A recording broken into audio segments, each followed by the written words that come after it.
Good morning students and welcome back to our science class. Chapter number 2 we have already started. Now open to page number 14. The next part of the plant is flower. Flowers may have long and short stalk called pedicel. If you see in the picture, this is the pedicel of the flower which is attached to the stem. I have brought a hibiscus flower. If you see here, this is the pedicel. This part is called as a pedicel and this is attached to the stem.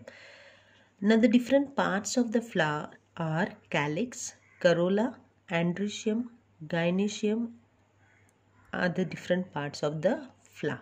Now let us study one by one the part of the flowers. First one is calyx. In the bud condition, the petals are covered by leaf-like part called sepals, which are green in color. They form the calyx. Now when the flower is in bud condition, you see here the petals of the flower are covered by a green leaf-like parts called sepals. So when this flower is covered by this green leaf-like parts called the sepals. So this is called as corolla. Okay, the green sepals are called as corolla. Sorry, this is called as a calyx. The green sepals, this is called as calyx. Now let us see what is corolla. This is made up of colorful parts called petals. Observe the shape, color and smell of corolla of various flowers like rose, chrysanthemum, hibiscus, mogra, canher, tagger, etc. Now corolla is the other name for corolla is petals. Now you see this part, the colorful part of the flower is called as corolla. See each colorful part. There are different corollas here. Petals 1, 2, 3 if you count. Each flower is different and each flower has different petals on it. If you take rose, mogra, lily, all these flowers have different petals. So this part is called, the colorful part of the flower is called as corolla. Now if you move forward, the next part is androecium. Now what is androecium? Is the male reproductive part. It consists of stamens and each stamen is made up of anther and filament. If you see a hibiscus flower, in that the male reproductive part, that is androecium, and it consists of stamen and each stamen is made up of anther and filament. Now this yellow dot on the flower you see, that is called as anther, and the anther connected is called a pipe-like structure is called as a filament.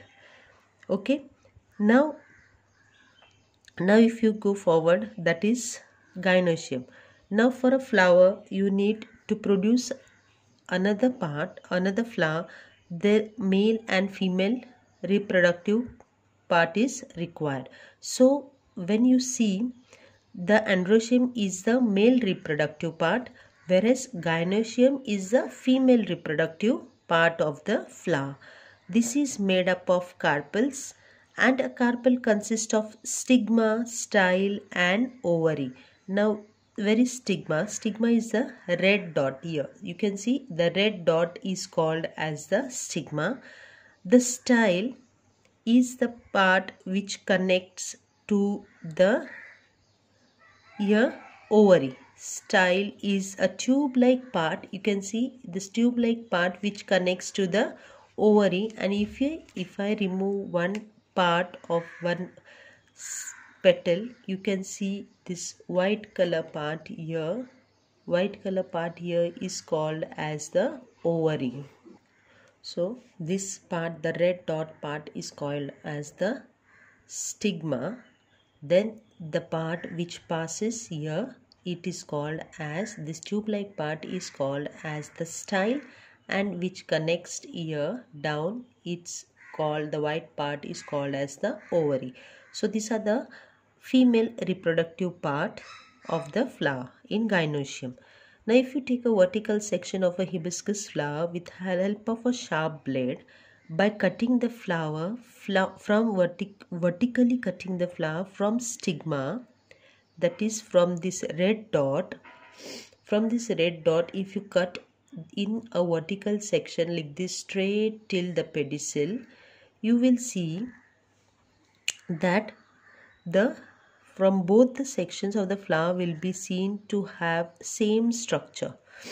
If you cut the flower in vertical section, you will see that flower will be have a same structure on both the sides. After maturity, anthers burst and the pollen grains which are released fall on the stigma. Now you see the yellow dots, they are called as the anther. During maturity, that is during fertilization, they burst, they are released, and these pollen grains, they fall on the stigma, on the red dot, and this process is called as pollination. Due to pollination, ovules, that is the egg cells in the ovaries, here egg cells which are formed in the ovary, they get fertilized, and these fertilized ovules from the seeds and the ovaries develop into a fruit. So this is the these are the parts of the flowers: calyx, corolla, androecium and gynoecium are the different parts of the flower. Now the next and the last part of the plant is fruit. We eat many different types of fruits. Each type of fruit has its own characteristics. There are variation in the shapes, color, taste, etc. Mango contains only one seed, whereas jackfruit contains many seeds, each with its own seed. There are fruits with different seeds, and there are fruits only with single seed. Observe the fruits of pear, mango, chiku, apple, etc. What do you observe? Each fruit has a different skin, different shell, fleshy part is different, seed is different. Okay, the fruits, each fruit is different with different seeds, different flesh, different taste. All the fruits are not same. In case of fruits like cashew, you see the seed is outside the fruit. If you see in your textbook the picture of a cashew fruit, the seed is outside the fruit. Now if you take few seeds and you soak it overnight, seeds like pea, wheat, rice, jawar, groundnut in water, and for 3 to 4 hours, press the seeds with your fingers and observe them. When the seeds are divided into 2 equal parts, then it is called as dicotyledonous seeds, whereas seeds which do not divide into 2 equal parts, they are called as monocotyledonous seeds. Now see here, I have a seed of a groundnut. When you take this seed will be divided equally into 2 parts. That means they are called as dicotyledonous seed. And if you take a seed of a mango, it is not divided into 2 equal parts. That is, it is called as monocotyledonous seed. So I end the chapter here. The next video I shall send you the notes of this chapter. I want each and every one of you to read this chapter once or twice. Okay, thank you.